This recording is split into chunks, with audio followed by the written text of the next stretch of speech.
Assalamualaikum warahmatullahi wabarakatuh. Waalaikumsalam. Alhamdulillahil ahadis samad, alladzi lam yalid wa lam yulad wa lam yakul lahu kufuwan ahad. Wassalatu wassalamu ala nabiyyina Muhammadin sayyidis sadat wa ala alihi wa ashabihi nujumin ila ma ba'd. Radina billahi rabba wa bil islami dina wa bi Muhammadin nabiyya wa rasula. Rabbana zidna ilma wa rzuqna fahma. Jamaah salat maghrib yang dimuliakan Allah Subhanahu wa taala, kita bersyukur kepada Allah. Allah memberi kesempatan kepada kita untuk mendapatkan warisan Nabi Muhammad SAW. Sebagaimana Abu Hurairah pernah meriwayatkan, kalau beliau berkunjung ke pasar, beliau menegaskan kepada para pedagang, "Ayyatuhal wasat, wahai para pedagang-pedagang, apakah kalian tidak mau mendapatkan warisan dari Nabi?" Karena Nabi sedang bagi-bagi warisan. Satu ketika akhirnya para pedagang itu bertanya kepada Abu Hurairah, "Ya, kami mau dapat warisan. Bagaimana caranya?" Maka Abu Hurairah menegaskan kepada para pedagang, "Fa'udu ilal masjid." Maka silakan kalian berkunjung ke masjid. Tatkala para pedagang pasar itu berkunjung ke masjid, mereka dapati ada sekelompok orang yang sedang bertasbih, ada sekelompok orang yang sedang berzikir, bahkan ada sekelompok orang yang sedang mengkaji kalam-kalamnya Allah Subhanahu wa taala.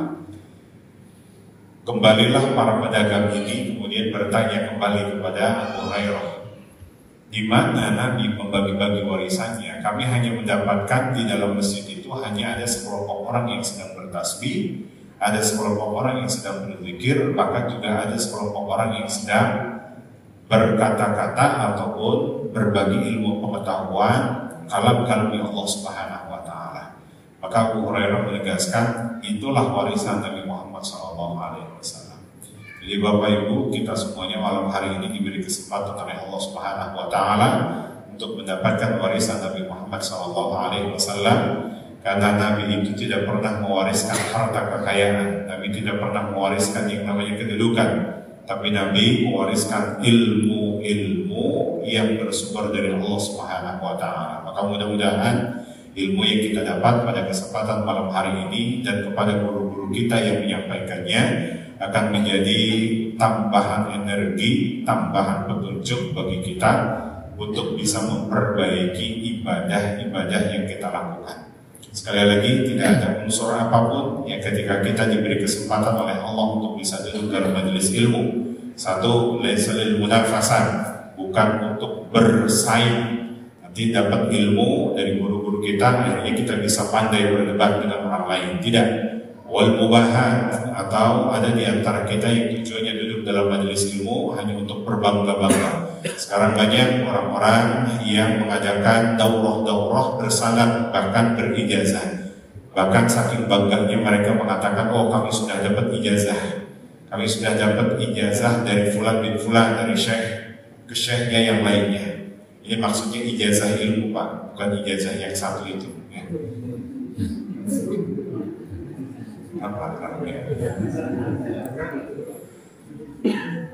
Walaysa linazril insaniyah, juga tidak ingin berbangga-bangga, litaqaddum 'ala al-aqran, merasa dirinya lebih maju daripada yang lainnya. Sekalipun Allah sudah memberikan garansi wa rabbukal akram, konsekuensi orang yang rajin literasi duduk dalam majelis ilmu, Allah akan anugerahkan kemuliaan. Maka mudah-mudahan sekali lagi kita mohon kepada Allah wujud syukur nikmat kita ke tempat ini dalam rangka thalabul ilm. Mudah-mudahan apa yang didapatkan, apa yang didengar, apa yang dilihat ini menjadi energi sekaligus petunjuk bagi kita untuk bisa kita terapkan dalam kehidupan kita sehari-hari. Salawat dan salam senantiasa tercurah limpah pada suri tauladan kita Nabi Muhammad SAW beserta keluarganya, sahabat-sahabatnya, tabi'in wa tabi'in dan tabi'in. Mudah-mudahan kita mampu istiqamah melanjutkan estafet dakwahnya, menghidupkan segala sunnah-sunnahnya, dan besar harapan salawat yang terucap melalui lisan ini akan menjadi bukti syafaat bagi kita di yaumil qiyamah. Kita awali kajian kita malam hari ini dengan membaca suratul Fatihah. Kita mohon kepada Allah mudah-mudahan Fatihah menjadi syifa, asbab daripada obat penawar dari setiap penyakit yang ada dalam diri kita, baik penyakit fisik maupun penyakit batin. Sebagaimana Allah nyatakan, "Nunazzilu minal Qur'ani ma huwa syifa." Kami turunkan ayat Al-Quran itu mengandung obat penawar. Jadi penawar baik fisik maupun penyakit batin.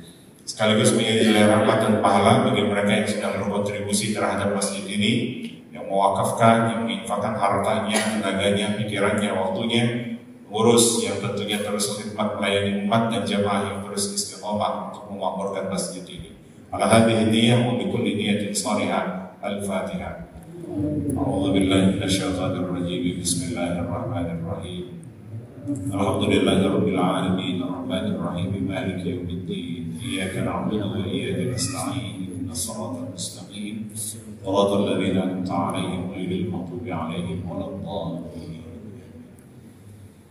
Sebagaimana di mukadimah tadi kami sampaikan bahwa duduk dalam majelis ilmu ini kita ingin mendapatkan satu tuntunan, satu petunjuk yang mungkin banyak di antara kita sudah banyak belajar, tidak hanya kepada para pakar, tapi justru kita ini belum pernah belajar ke pakarnya pakar. Artinya apa? Sering sekali kita belajar ilmu pendidikan itu dengan menggunakan teori-teori para ahli, ya, oleh teori para pakar. Tapi kita tidak pernah belajar secara langsung kepada pakarnya pakar. Siapa pakarnya pakar? Tidak lain adalah Rasulullah Sallallahu Alaihi Wasallam. Makanya banyak di antara kita yang akhirnya siapapun yang meniru bahkan mengadopsi langsung pola pendidikan Nabi Muhammad Sallallahu Alaihi Wasallam, maka dia tidak akan pernah keliru menjalankannya. Nabi sebagai suami iya, Nabi sebagai ayah juga iya, Nabi sebagai kakek juga iya. Dan disinilah yang nanti insya Allah bagaimana Al-Quran itu menyebut Nabi itu sebagai role model. Ya, sekalipun nanti kata uswah itu juga tidak hanya dinisbatkan kepada Nabi Muhammad SAW. Uswatun hasanah itu dalam ayat Al-Quran 3 kali disebutkan. 1 kepada diri Nabi Muhammad secara personal, 2 ayat berikutnya itu bicara tentang keluarga, yakni keluarganya Nabi Muhammad SAW, juga keluarganya Nabi Ibrahim alaihissalam. Makanya tidak keliru kalau kita selalu menyematkan doa itu tidak hanya kepada Nabi Muhammad, tapi juga kepada Nabi Ibrahim alaihissalam. Nanti kita akan bisa lihat, kalau zaman sekarang itu banyak yang kemudian seorang ayah itu masih menebak-nebak bagaimana jadinya seorang ayah. Seorang istri pun juga ketika dia dikaruniakan anak masih meraba-raba. Makanya tidak heran akhirnya tumbuh anak itu menjadi anak jadi-jadian. Maka bagaimana rujukan Nabi Muhammad SAW ketika Nabi Muhammad dididik langsung oleh Allah Subhanahu wa Ta'ala. Dan bahkan ada di antara kita yang disebut oleh Al-Quran itu dalam surah At-Tahrim, tepatnya ayat 10, 11, 12. Di situ dinyatakan ada yang suaminya ideal tapi istrinya tidak, atau suaminya soleh istrinya tidak. Ya, seperti halnya Nabi Nuh alaihissalam, Nabi Lut alaihissalam. Begitupun sebaliknya di ayat 11 Allah ingin tegaskan, kelak nanti ada dalam rumah tangga itu istrinya solehah luar biasa, tapi ternyata suaminya yang tidak, yaitu Asyah, merupakan istri daripada Fir'aun. Tapi disebut pula dalam ayat Al-Quran surah Tahrim, ternyata tidak cukup secara personal dia soleh. Satu keluarga utuh dia soleh, dari kakek neneknya, orang tua, ayah bundanya, sampai kepada anak-anak dan cucu-cucunya. Itu juga soleh semuanya. Makanya Nabi Muhammad selalu kita dapatkan doa itu disematkan bukan hanya kepada Nabi Muhammad. Allahumma sholli ala Muhammad wa ala ali Muhammad. Kata Ali disitulah menegaskan bahwa Nabi Muhammad keluarganya begitu ideal. Sekalipun sebagaimana kita tahu bahwa Nabi Muhammad itu punya istri tidak cukup satu. Artinya apa? Hitungannya kan tidak lebih dari satu ya, mohon maaf. Itu Nabi Muhammad SAW. Sementara kita satu aja belum beres-beres. Dan banyak di antara kita yang melontarkan itu. Nabi Muhammad lebih dari satu, tapi begitu idealnya. Sekalipun terjadi beberapa konflik di kalangan para istrinya, tapi Nabi selalu dibimbing oleh Allah Subhanahu wa Ta'ala. Makanya tidak keliru kalau kita sering dapatkan ayat laqad kana lakum fi Rasulillahi uswatun hasanah. Apa yang dilakukan oleh Nabi dan ternyata itu dilakukan oleh para sahabat-sahabatnya. Karena para sahabat-sahabat Nabi ini bukan hanya punya kedekatan emosional, tapi juga kedekatan keluarga. Kita lihat 4 sahabat Nabi dulu. Abu Bakar, bagaimana posisi beliau bukan sekadar sahabat, tapi juga sebagai mertua, karena putri beliau berikan kepada Nabi Muhammad SAW. Yang kedua, ada Umar bin Khattab, itu bukan posisinya sebagai sahabat saja, tapi juga sebagai mertua Nabi langsung. Karena beliau punya putri bernama Sayyidah Hafsah yang diberikan langsung untuk Nabi Muhammad SAW. Sekalipun nanti ada perjalanan Sayyidah Hafsah ini hampir saja, itu hampir diceraikan oleh Nabi Muhammad SAW. Langsung teguran dari Allah, jangan menceraikannya. Tapi justru Sayyidah Hafsah itu adalah wanita yang cerdas, yang asbab beliau lah, perantara beliau itu kita bisa mengenal mushaf-mushaf Al-Quran. Karena apa?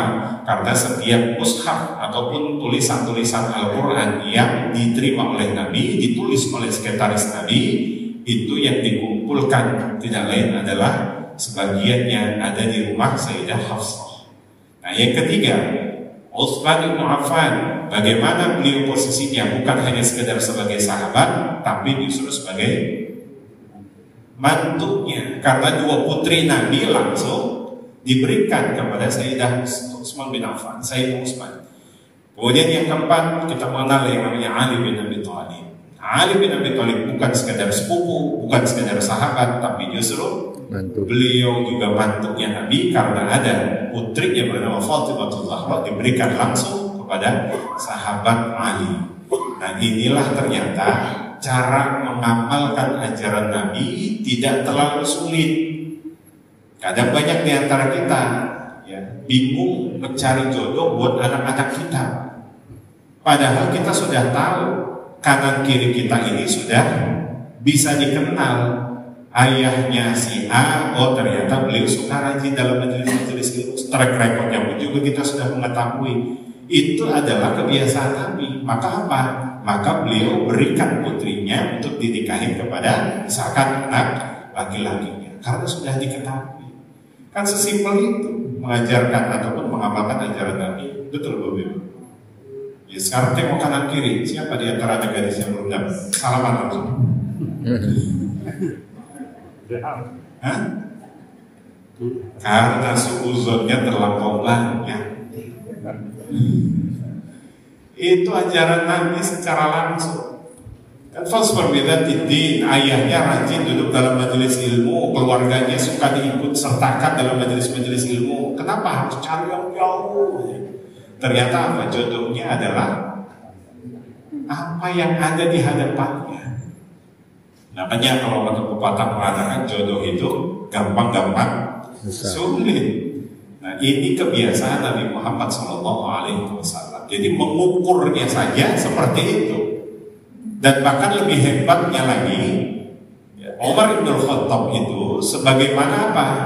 Beliau mengukur ataupun menyeleksi salah satu di antara calon-calon pucuk pimpinan.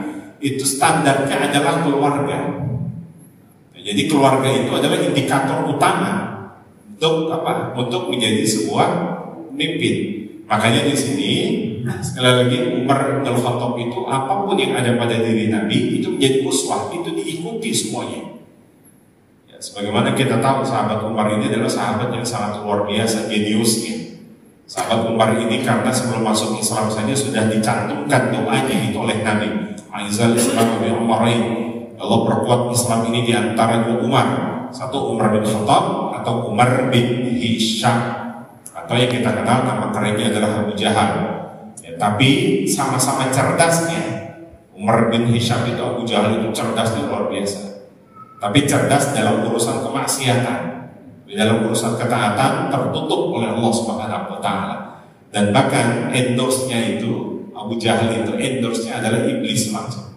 Ya, sebagaimana kita setelah mendapatkan riwayat-riwayat hadis yang sahih itu, riwayat Imam Muslim, misalkan untuk mengeksekusi Nabi Muhammad, Abu Jahal itu rela mengumpulkan pucuk pimpinan yang kemudian ternyata hasil rapatnya itu endorsan dari iblis. Maka kan layaknya iblis begitu Pak, untuk mengeksekusi Muhammad, layaknya pimpinan gak perlu terjun langsung, layaknya pimpinan gak perlu turun tangan langsung, biar yang bawah-bawah yang turun. Iblis itu taktiknya luar biasa, maka itulah di-endorse langsung apa yang diungkapkan oleh Abu Jahal. Ini cerdas.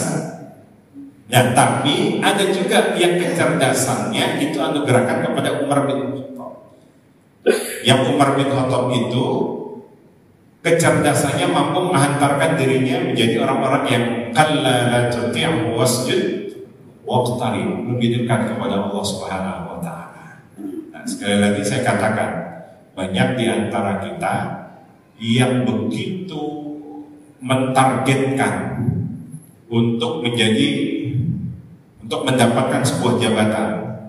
Sementara Nabi Muhammad SAW mengajarkan ya, indikator atau tolok ukur untuk bisa mendapatkan sebuah jabatan itu diukur dari keluarga dulu. Ada gak di antara Bapak Ibu yang sebagai pimpinan perusahaan untuk seleksi calon pegawai itu ternyata ukurannya adalah keluarga? Jarang kita dapatkan. Bahkan kami ada kajian di BI ya. BI itu punya rating Pak. Jadi punya integritas, satu bagian tertentu itu punya integritas. Tapi ternyata tidak ada satupun dari indikator calon-calon pegawainya itu apa yang diukur, tolok ukurnya adalah keluarga. Sementara Nabi Muhammad SAW mengajarkan kepada kita kalau mau memilih pemimpin itu tolok ukurnya keluarga. Sebagaimana dalam surah Al-Furqan ayat 74 dikatakan, Rabbana hablana min azwajina wa dzurriyyatina qurrata a'yun. Nah, jadi ini satu. Apa kata Allah? Ya Allah, Rabbana hablana min azwajina, anugerahkan kepada kami anak dan pasangan-pasangan kami. Artinya ketika anak dan istrinya itu menjadi penyejuk bagi dia, maka konsekuensi dia bisa menjadi lil muttaqina imam, jadi pun seorang pemimpin. Nah sampai saat ini kita masih meraba-raba mencari seorang pemimpin itu mana yang paling ideal. Tapi ternyata Nabi mengajarkan langsung. Sebab apa kata Nabi? Ya Allah, khiyarukum li ahlikum, sebaik-baik di antara kalian itu adalah yang paling baik di keluarganya. Wa ana khairukum li ahli, dan saya adalah orang paling baik di keluarga saya. Itu kata Nabi, ukurannya itu. Sehingga Umar bin Khattab menerjemahkan, ya, kita sebagaimana tahu Umar bin Khattab itu adalah sosok sahabat yang menutup Persia dan Romawi.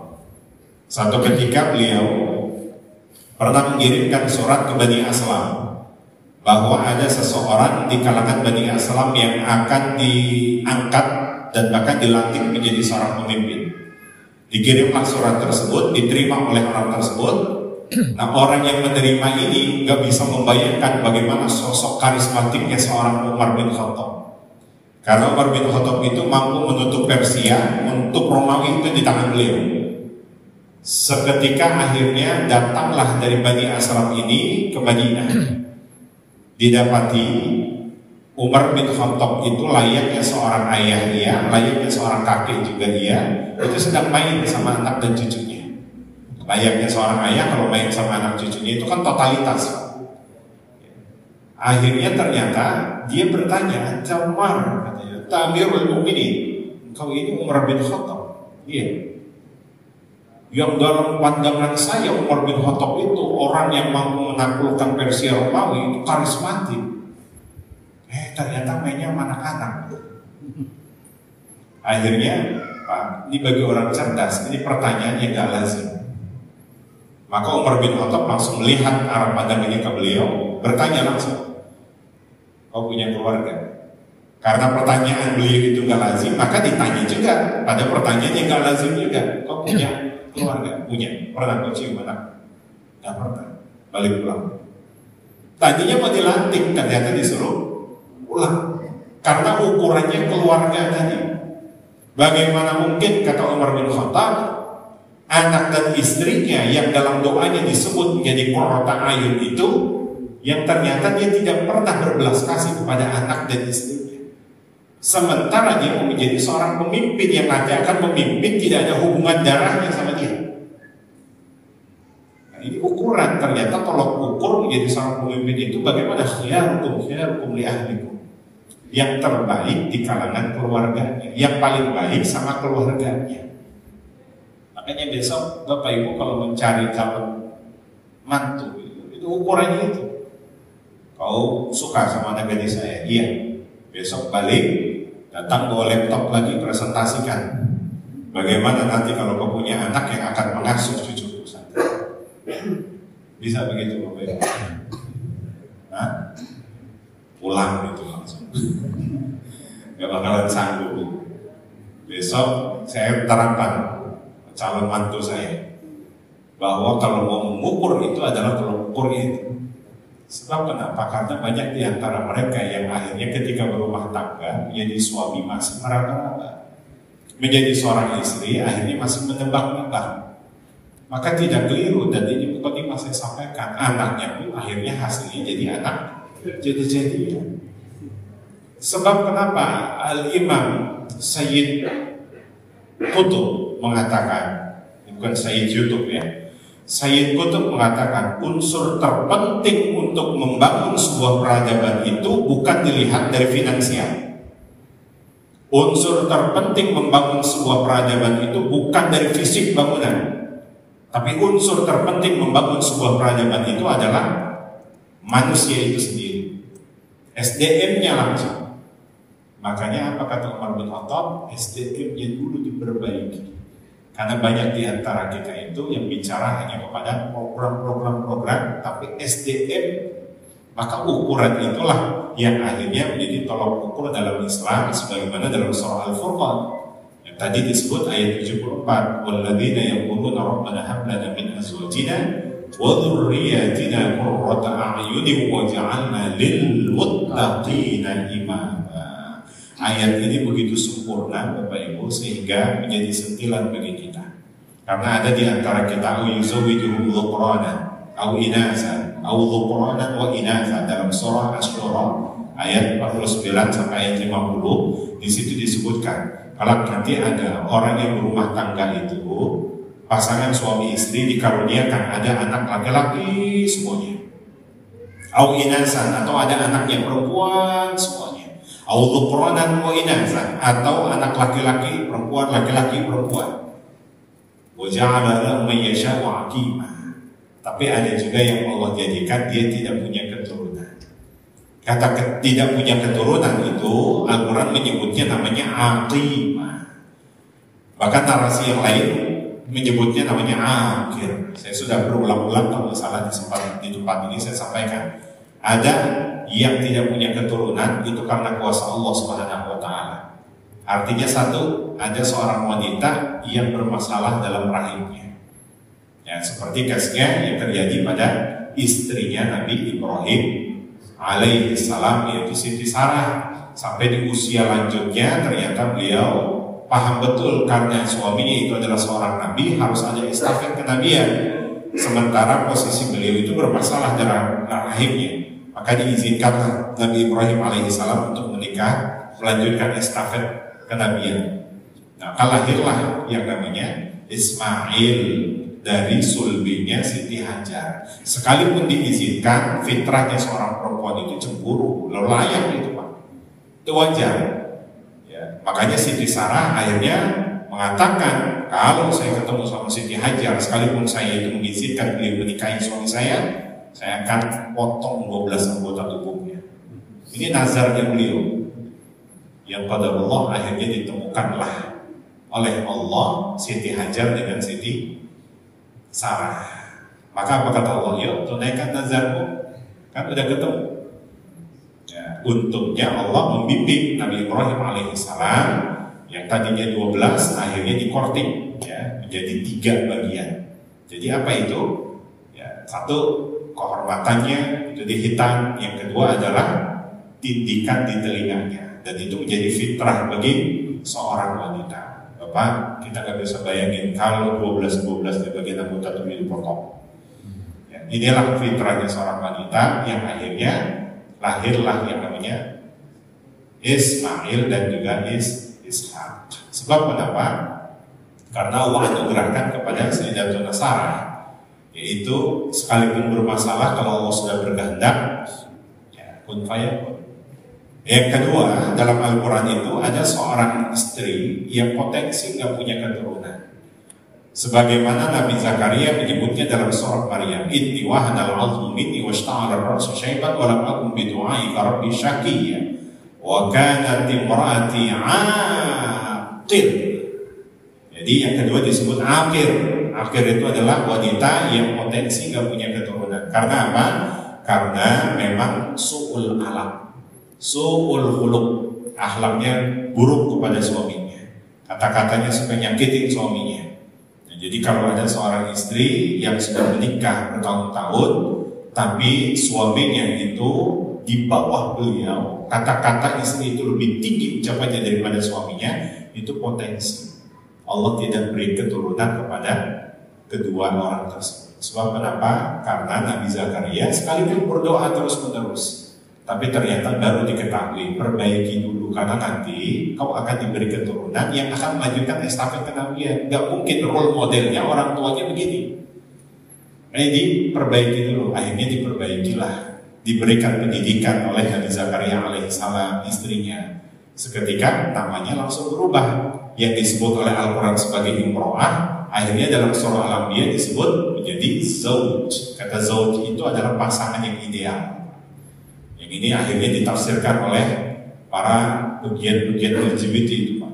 Nabi Adam itu kan nikah sama laki-laki juga, uskun anta wa zawjuka, kata itu. Kata zauj itu aslinya adalah pasangan. Dalam Al-Quran nggak bakalan kita dapat temukan kata zaujah itu. Ya, karena zauj itu pasangan, karena min jinsina, dari jenis kita sendiri. Khuliqatil mar'atu min dil'atin. Bahkan dikatakan dalam hadis bahwa pasangan hidup kita itu berasal dari rusuk kita, yang kemudian akhirnya apa? Diciptakanlah oleh Allah Subhanahu wa Ta'ala menjadi pasangan. Maka disebut dengan zauj. Adapun nanti dalam ilmu fikih, untuk membedakan mana laki-laki seorang suami, mana seorang istri, maka ditambah tak marbutoh. Maka laki-laki suami disebut zauj, perempuan disebut zaujah. Jangan kemudian ini menjadi dalil yang keliru bagi para pegiat-pegiat LGBTQ. Sebab kenapa? Karena banyak yang akhirnya memanipulasi dalil ya, untuk mendapatkan legalitas. Jadi sekali lagi Bapak Ibu yang dirahmati Allah Subhanahu wa Ta'ala, bahwa ukuran pertama itu, kata Sayyid Qutb, adalah unsur terpenting dalam membangun sebuah peradaban, maka SDM-nya lebih, maka manusianya dulu. Jadi kalaulah sebuah perusahaan besar itu merekrut pegawainya saja itu nggak sembarangan, apalagi yang namanya rumah tangga. Karena apa? Karena rumah tangga itu akan membangun sebuah peradaban. sekalipun dari sesuatu yang kecil. Maka SDM-nya inilah yang perlu kita luruskan kembali. Jangan sampai kita pernah belajar teori, kita pernah belajar dari pakar, tapi tidak pernah kembali kepada ajaran Nabi Muhammad Sallallahu Alaihi Wasallam. Maka ini mukadimah yang baru saya sampaikan. Nah, selebihnya bagaimana pola pendidikan yang Allah berikan kepada Nabi Muhammad Sallallahu Alaihi Wasallam. Satu, Al-Quran menyebutnya anak itu potensi perannya bisa menjadi musuh, bisa menjadi fitnah ujian bagi orang tuanya, atau bahkan ketiga bisa menjadi apa? Zuyyina lin-nasi hubbus syahawat minan nisa'i wal banin. Anak itu bisa menjadi perhiasan buat orang tuanya. Atau yang keempat, targetnya ini ternyata Allah menginginkan, Masya Allah, ini bukan kaleng-kaleng targetnya. Apa itu targetnya? Wa ja'alna lil muttaqina imama. Jadi Bapak Ibu kita semua yang dikaruniakan keturunan oleh Allah, anak-anak kita ini Allah menginginkan targetnya itu bukan kaleng-kaleng. Targetnya itu apa kata Allah? Ja'alna lil muttaqina imama. Jadi orang-orang pemimpin hebat. Makanya gak pernah hasil didikan Nabi, sekalipun itu anak-anak sahabat, adakah yang tidak jadi? Gak ada. Semua menjadi orang hebat. Ibnu Abbas punya putra namanya Abdullah, belajar sama Nabi, yang seketika akhirnya menjadi pakar tafsir. Ulama-ulama tafsir merujuk kepada Ibnu Abbas, putranya Abbas. Ibnu Umar, putranya Umar. Umar itu sibuk luar biasa, tapi beliau tidak pernah menyisakan, menyanyiakan kesempatan anaknya itu untuk dititipkan ke Nabi. Akhirnya muncul menjadi orang paling hebat dalam bidang hadis. Abu Hurairah. Siapa Abu Hurairah? Bukan penduduk Mekah, bukan penduduk Madinah. Abu Hurairah itu cuma belajar 3 tahun sama Nabi. Dan beliau adalah Ahlul Taif. Sebagaimana kita tahu, Nabi gak diterima di kota Makkah, ingin pindah ke Taif, ingin hijrah ke Taif, tapi ternyata tidak diterima. Lemparan dari berbagai macam arah, akhirnya ditawarkan oleh malaikat Jibril, mau gak saya balikkan ya? Tapi apa kata Nabi? Tidak. Saya berharap kelak akan ada di kalangan Taif itu, kalau tidak di antara mereka, anak cucu mereka. Dan ternyata Allah ijabah. Abu Hurairah yang belajar langsung sama Nabi 3 tahun belajar, itu menjadi perawi hadis paling banyak. Jadi sekali lagi tidak ada yang dididik oleh Nabi itu menjadi orang-orang biasa. Itu luar biasa. Makanya kalau mau menjadi orang yang paling luar biasa, ikutin pola pendidikan Nabi Muhammad SAW. Karena targetnya itu tadi sesuai yang Allah inginkan. Jangan sampai kemudian kita keliru, ternyata tiba-tiba anak menjadi jadi musuh, anak menjadi fitnah, cobaan buat orang tuanya. Orang tua diuji terus-menerus oleh anaknya. Ya, bahkan kalau punya targetnya adalah menjadi zina, perhiasan. Ya, makanya Imam Sya'rawi mengatakan secara tegas, mendidik anak itu memang tidak mudah, apalagi di fase-fase awal. Makanya di situ targetnya adalah, karena memang targetnya menjadi perhiasan dan imamul muttaqin, konsekuensinya nanti Allah sudah siapkan. Ar-Ra'd ayat 23. Kelak nanti para ibu yang lelah mendidik anak, mengasuh anak, seketika langsung dimasukkan ke dalam surga oleh Allah Subhanahu wa taala. Jannatu 'adn yadkhulunaha wa man salaha min abaihim wa azwajihim wa dhurriyyatihim. Artinya Pak, ada surga yang khusus untuk family suite, Pak.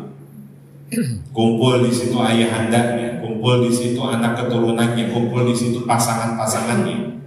Seketika ketika dimasukkan ke dalam surga Aden, datanglah malaikat.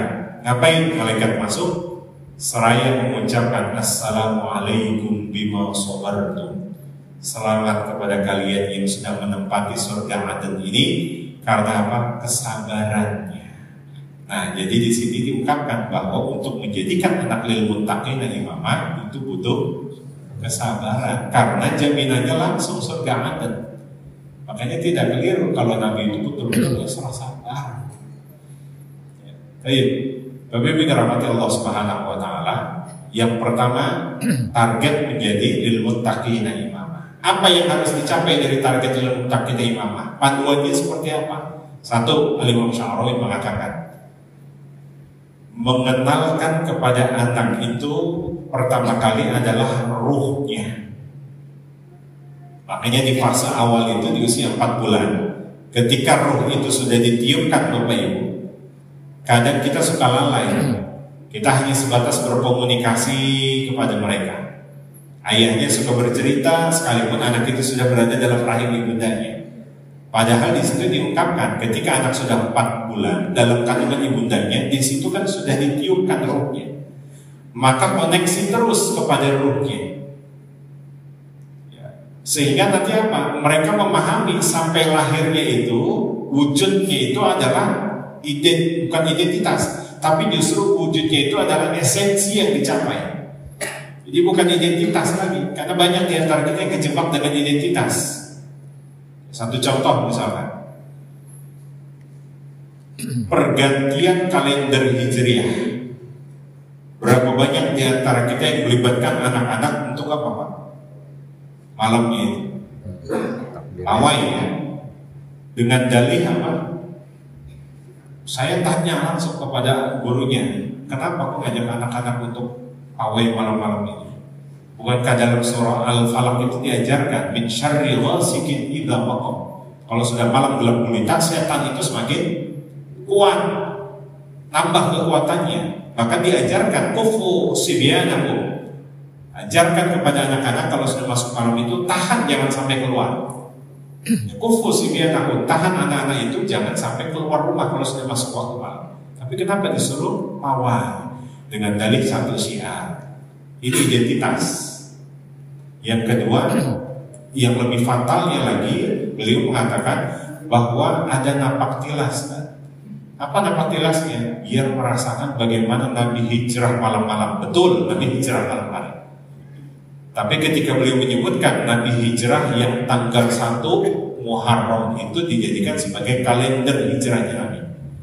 Allahu Akbar. Disinilah akhirnya perlu diluruskan bahwa Nabi itu tidak pernah tercatat dalam sejarah hijrah tanggal 1 Muharram. Kapan Nabi hijrah? Kalau bukan 1 Muharram. Gimana mau mengenalkan anak-anak? Tanggal berapa Nabi hijrah? 27 Safar. Perjalanan 2 minggu, 2 pekan. Masuk berarti sampai di sana Rabiul Awal. Dan perhatikan Bapak Ibu, bagaimana Umar bin Khattab itu mau membuat kalender. Bukan sekadar identitas, bukan sekadar ikut-ikutan. Sekalipun pada saat itu kalender udah banyak. Kalender yang diusung oleh orang-orang Maya, sebuah peradaban yang pernah dibangun oleh suku Maya, namanya kalender Maya. Kalender yang pernah diusung juga oleh seorang raja Romawi, Julian gitu. Itu juga pernah diusung. Mesir juga punya kalender, namanya kalender Kipti. Kalender Kipti itu yang sampai saat ini masih dilestarikan oleh orang-orang asli Mesir. Jadi kalau orang asli Mesir dia punya kedudukan tinggi, asli Mesir itu disebut Firaun. Ya, kalau bukan asli Mesir tapi dia punya jabatan di Mesir itu namanya Malik. Itu pernah dialami di masa Nabi Yusuf alaihissalam. Nabi Yusuf itu punya pimpinan, ya pemimpin itu bukan asli Mesir, maka disebut Malik. Kalau asli Mesir maka disebut Firaun. Ya, jadi benar Firaun itu adalah bukan nama asli. Nah kemudian punya kalender namanya kalender Kipti. Jepang juga sudah punya kalender, namanya kalender Meiji, Temporaki. Romawi punya kalender, Persia punya kalender, Cina punya kalender, namanya kalender Cina, Imlek. Orang Jawa juga punya kalender, namanya Pribon. Kalender Jawa juga yang perpaduan antara Islamisme, Hinduisme, ya Buddhisme itu. Nah, jadi sekali lagi hadirnya kalender Islam itu bukan identitas, tapi mengajarkan kepada anak itu, ruhnya kamu harus dapat. Apa itu? Satu, bukankah Allah mengajarkan kepada kita untuk mengenal alam. Nabi Muhammad diajarkan lebih dulu untuk mengenal alam oleh siapa? Al-Halimah As-Sa'diyah. Cinta kepada alam. Karena apa? Karena nanti ada aturan dalam agama, kita ini bisa mengetahui aspek-aspek ibadah itu dari dua peredaran. Karena kalau kalender Masehi itu mengikuti peredaran matahari, tapi kalender Hijriah itu mengikuti peredaran apa? Bulan.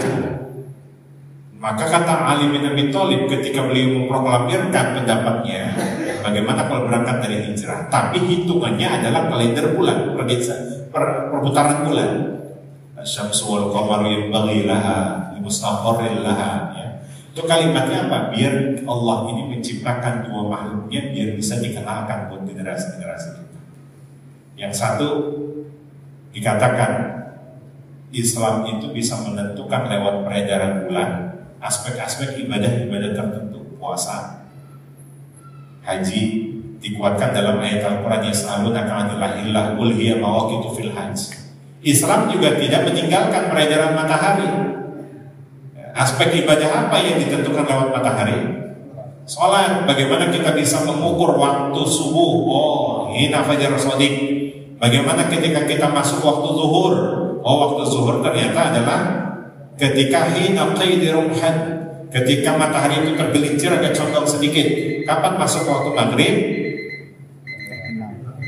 Nah, ketika matahari mulai terbenam. Kapan masuk waktu isya? Ketika bel sudah bunyi.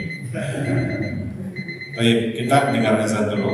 Nanti 5 menit saya lanjutkan.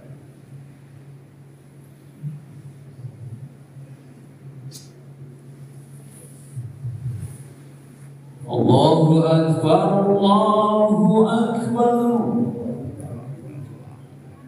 Allahu Akbar,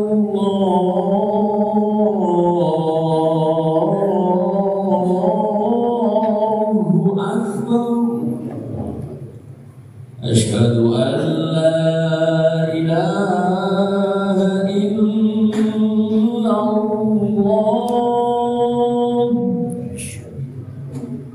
Asyhadu an la ilaha illallah.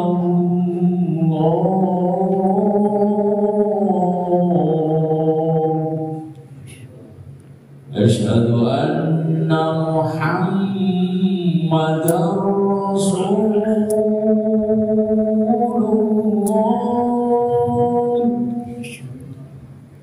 Asyhadu anna Muhammadar Rasulullah.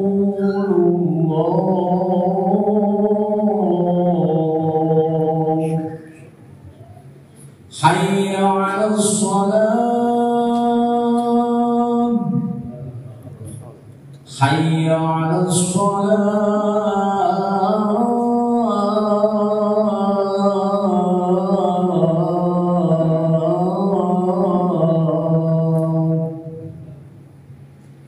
hayya 'alal falah, hayya 'alal falah.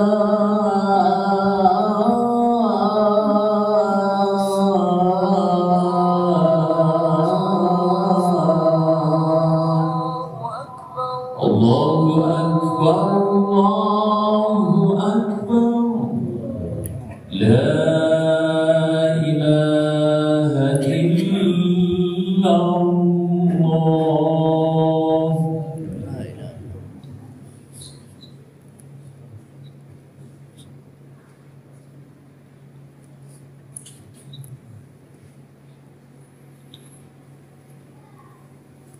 Baik, Ali bin Abi Thalib secara tegas mengatakan bahwa memperkenalkan secara roh ke anak-anak itu agar cinta kepada alam.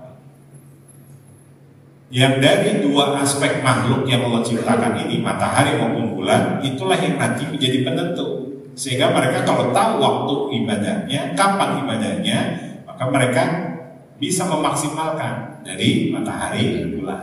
Bahkan dalam Islam saja diajarkan wa bin najmi hum yahtadun. Ada isyarat-isyarat tertentu yang Allah berikan lewat apa? Lewat bintang. Makanya dulu orang-orang dulu itu bisa melihat hilal secara langsung, itu secara kasat mata, tidak menggunakan alat. Semua itu kemampuan yang dimiliki oleh orang-orang dulu. Ya, secara mata telanjang mereka akan melihat itu tanpa bantuan alat. Nah, kalau sekarang hanya orang-orang tertentu menggunakan alat tertentu, bahkan anggaran tertentu. Bintang pun juga menjadi isyarat. Sehingga apa? Kata Allah, wa bin najmi hum yahtadun. Ada isyarat dari bintang. Apa itu diantaranya? Nah, sebagaimana dalam riwayat Al-Baihaqi misalnya, idza tala'atin najmu sabahan rufi'atil ahad. Dulu kita Maret 2020 di lockdown karena ada virus. Kita nggak tahu kapan virus datang. Juga kita nggak tahu kapan virus selesai.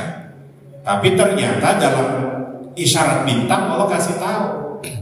Ya, Imam Abu Hanifah menegaskan kalau bintang Suraya itu jatuh maka diangkat semua wabah. Itu dari isyarat-isyarat bintang. Ini hadisnya hasan, Pak. Yang kata Imam Abu Hanifah, apa kata beliau? Bukan hanya wabah yang ada pada tanaman, hama tanaman, tapi virus yang ada pada manusia. Lalu kemarin bulan Oktober 2020 kan bintang Suraya jatuh itu, makanya sempat diviralkan itu. Loh, kenapa kok masih berlanjut sampai 2-3 tahun gak diangkat-angkat juga? Konspirasinya kan terlalu banyak. Maka itulah salah satu wabitnya bihuknya tadi isyarat itu sudah diberitahu oleh Allah Subhanahu wa taala. Dan bahkan dalam Islam saja itu bisa dibedakan kapan peredaran matahari, kapan peredaran bulan. Dalam surah Al-Kahfi misalkan, walabithu fi kahfihim 300 sinin wazdadu tis'ah. Ada al-kaf, anak muda yang tidak mau dimurtadkan atau tidak mau dizolimi, akhirnya beliau masuk ke dalam gua. Saat masuk ke dalam gua ditidurkan oleh Allah. Pertanyaannya sampai kapan? Al-Quran menyebutnya salah sumiatin sinin wazdadu tis'ah. Kalau kita mengajinya versi terjemahan nggak paham. Tapi inilah uslub ayat Al-Quran begitu indah. Kenapa kok tidak disebut saja langsung 309 tahun? Karena jelas berbeda. Kalau mau menghitung secara peredaran matahari, anak muda berada dalam gua itu 300 tahun. Wasdadu tis'ah ditambah 9 kalau mau menghitung lewat peredaran bulan. Nah, Islam itu mengedepankan itu tadi. Artinya jangan hanya terjebak pada identitas saja. Maka Ali bin Abi Thalib nih biar menjadi pelajaran buat anak-anak kita, cintai alam. Ya, memperkenalkan kepada mereka agar ruhnya itu koneksi. Ruh, Pak. Ruh itu di mana tempatnya? Dan jangan sampai kebablasan nanti. Disuruh lagi ya. Ruh itu kan gak butuh ruang dan waktu, tempat, gak butuh ruang dan waktu. Makanya kenalkan alam semesta ini ada yang namanya matahari, ada yang namanya bulan. Sebagaimana Nabi Muhammad SAW di waktu kecil apa yang diberikan oleh Halimah Sa'diyah memperkenalkan ya kepada alam sekitarnya. Nah, ini salah satu poin pertama sehingga kalau sudah mengenal alamnya maka akan ada keberlanjutan. Apa itu tahapan-tahapan kedua? Bagaimana bisa mengenalkan kepada keluarganya langsung. Ya, makanya Nabi ketika di usia 6 tahun dikembalikan kepada ibundanya, langsung diasuh oleh ibundanya, langsung diasuh oleh kakeknya. Nah, nanti fasenya itu adalah seorang kakek bagaimana beliau bisa berperan untuk cucunya. Jadi kalau ada yang mengatakan kakek itu tidak punya belas kasih, keliru. Justru kadang cintanya seorang kakek itu melebihi cintanya orang tua kepada anaknya.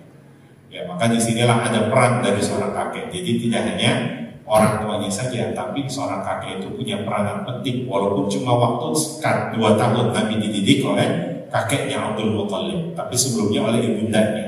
Ya, baik, barangkali baru fase mukadimah yang saya ingin sampaikan kepada Bapak Ibu. Ya, mudah-mudahan ini menjadi membuka cakrawala kita bahwa ternyata Allah menargetkan kepada anak-anak yang Allah titipkan kepada kita ini bukan sekadar manusia-manusia biasa, tapi justru targetnya menjadi imamul muttaqin, menjadi sosok pemimpin-pemimpin. Mudah-mudahan akan lahir pemimpin-pemimpin yang hebat yang akan memimpin bangsa yang besar ini, yang langsung dibimbing oleh Allah Subhanahu wa Ta'ala. Jadi barangkali ini yang dapat saya sampaikan secara mukadimah saja. Dapat kalau ada yang ingin ditanyakan, cukup ya.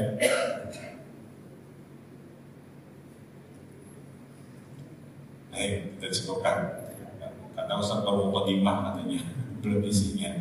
Mudah-mudahan sekali lagi Allah meftah alina futuhal arifin, Allah buka kecerdasan kita untuk bisa memahami ayat-ayat Allah ini dengan pemahaman yang baik, yang dengan itu kita terus meminta agar diberi kemampuan untuk bisa mengimplementasikan kebaikan-kebaikan dalam setiap kehidupan kita. Kita tutup dengan mengucapkan lafaz hamdalah, alhamdulillahirabbil alamin, subhanakallahumma wa bihamdika, asyhadu an la ilaha illa anta, astaghfiruka wa atubu ilaik. Kalau ingin saya mohon maaf. Assalamualaikum warahmatullahi wabarakatuh.